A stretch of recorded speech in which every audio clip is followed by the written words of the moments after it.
Guys, the feminists, they're coming for Shrek. I just posted on my Instagram story about how Shrek is not a fairy tale. It's a cautionary tale, an example of how a woman cannot turn an ogre into a man, but he can make an ogre out of you. Because she started as a princess, she had generational wealth, she could have had a pet dragon. And because she was stuck up there, no hobbies, no friends, the first person she meets is this moody ass stubborn ogre that basically negs her. She takes that as a sign to get him to like her, and she falls in love with him. He manages to get a princess to settle for him, an antisocial outcast, lives in a swamp. Isn't he also unemployed? She's thinking, oh my god, I got the loser to love me. Alienates herself from her family to live with him in a swamp, gets baby trapped. She's also an ogre now, so if she ever wanted to leave him, she's severely limited her potential dating pool. He's not willing to change anything about himself or the way he lives or to level up in order to provide for her and their family. Did I mention she lives in a swamp when she could have lived in a castle? People try to trick women into not caring about material things, but there really is a level that you need to care about when you're going to raise children, okay? Men can go their whole lives sleeping on the floor, but how are you going to raise children in that kind of environment? You could be the prettiest and richest girl in the land, and if you don't have a hobby and some friends, you'll end up in the swamp with an ogre, and you'll become an ogre too. They are mentally ill.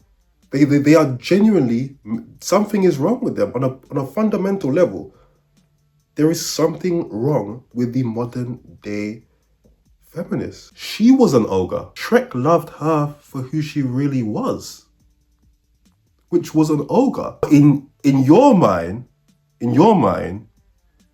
she settled. She shouldn't have been her true self. She should have became the princess in order to attract a better man so that she could be taken care of and had material things.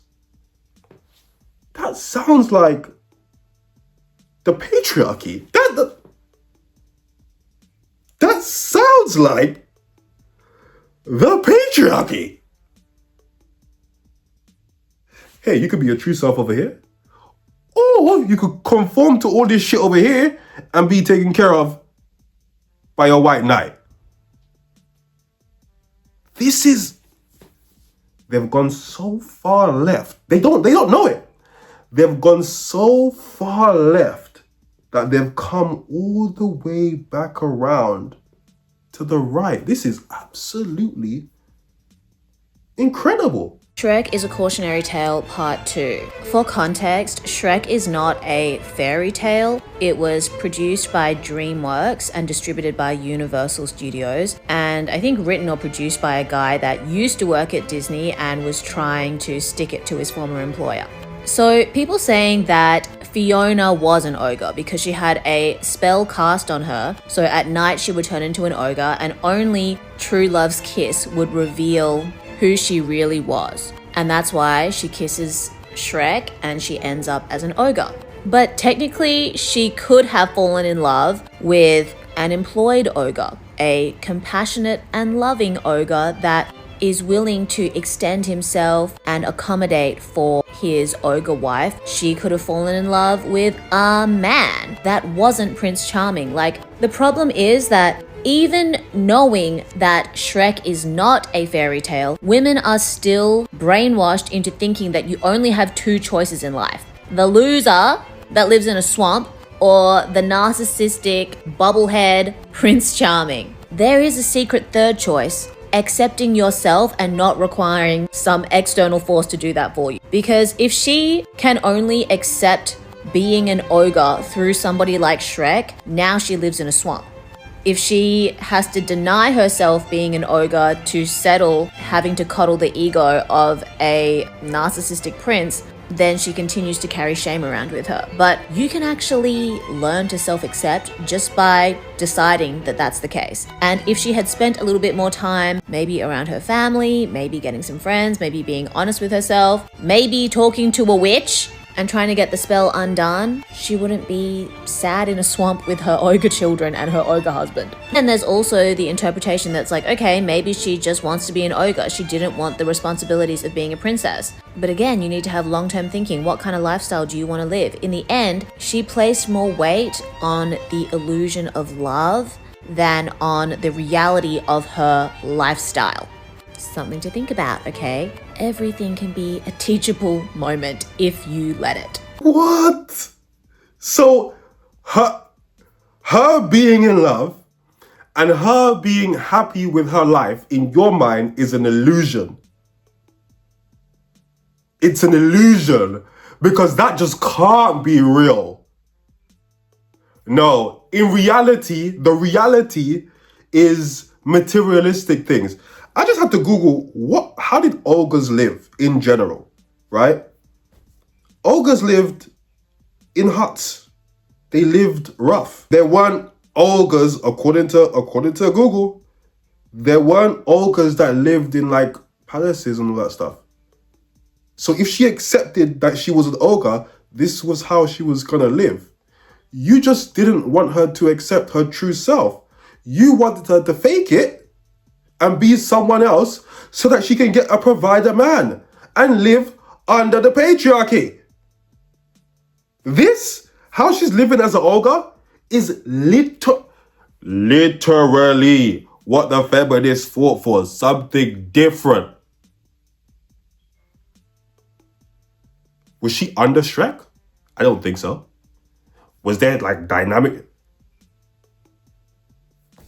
This lady broke it down better than I could because this is so insane. Shrek is a Cautionary Tale is the most white feminist red pill take I've heard from an Anglo exotic accented Asian. Just say you didn't watch the movie. This chick said that Fiona basically downgraded, lost her generational wealth, got baby trapped, limited her dating pool, and became an ogre because she chose love over status. Shrek didn't turn Fiona into an ogre. Her father hated his frog self so much he married a human and gave birth to a child who turns into an ogre at night. The only way you can see Fiona as losing is if you tie all of her value to her looks, her whiteness, her thinness, and her royalness. Everything about what she says is transactional. Woman's value is tied to beauty and class. Man's value is tied to his earning potential. Mind you, Shrek literally owns land. She treats marriage as a marketplace. None of that is feminism. That is all neoliberal beauty dating economics. And white feminism has always centered access to power instead of questioning it or dismantling it. White feminism asks, how can I secure safety through proximity? Through wealth, through marriage, through status. White feminism is selfish. It doesn't interrogate why our safety is tied to those things in the first place. Fiona was locked away in her tower because her parents believed that she lost all value when she turned into an ogre. They brainwashed her into believing that marriage to Prince Charming was her ultimate goal in life. Really hope I don't have to state the fucking obvious, which is that's literally the patriarchy. Fiona choosing to accept herself and be an ogre because she is an ogre is symbolic. In this fairy tale land, she is rejecting systems of oppression that rank people by appearance and wealth and background. I don't want to say race because the fairy tale creatures basically represented to me POC, black, and marginalized communities. My sisters in Buddha, how are we going fucking backwards in feminist progression? She's basically saying Fiona shouldn't have sacrificed her status and that she should marry up. There's also similar rhetoric that a lot of Asians get when they're told to like marry white people, or at least my mom did. It's not feminist, it's not intersectional, it's desirability politics with a bunch of weird red pill ideology thrown in there. Same rhetoric and ideology that says don't settle also says your worth declines when you age, when you're less prepubescent and malleable, and that your only source of power is your beauty. White feminism often protects its own access to class, power, proximity to whiteness while calling it liberation. When people say don't end up in a swamp, marry wealth, it translates into secure yourself within the hierarchy. And Shrek is quite literally a critique of that hierarchy. How did the entire point of the movie manage to go over your head? Fiona choosing to remain an ogre is a rejection of aristocracy, beauty, politics, conditional words. I can't stress this enough. Thinking that that is a downgrade is such a white feminist thought. Also a very assimilatory thought. Intersectional feminism asks, how do we dismantle systems? White feminism asks, how can we win within them? This is literally the point I was trying to make.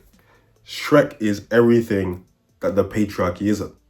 That lifestyle is everything the feminist would have wanted. But here's the thing. In reality, white feminism is feminism because it was created by white women. Okay, so, and they are races and classes. Okay, also, red pill is feminism for men. So the talking points, very similar. Very, very similar because it's essentially the same thing. But I found this to be absolutely ridiculous. It's not surprising at all, because the feminists have a unique ability to turn anything negative because they are just miserable people in real life. Do you miss me? Do you miss me? Do you miss me? Who knew the devil was pretty? She hit me up, said she wanna fuck. She hit me up like, daddy, what's up?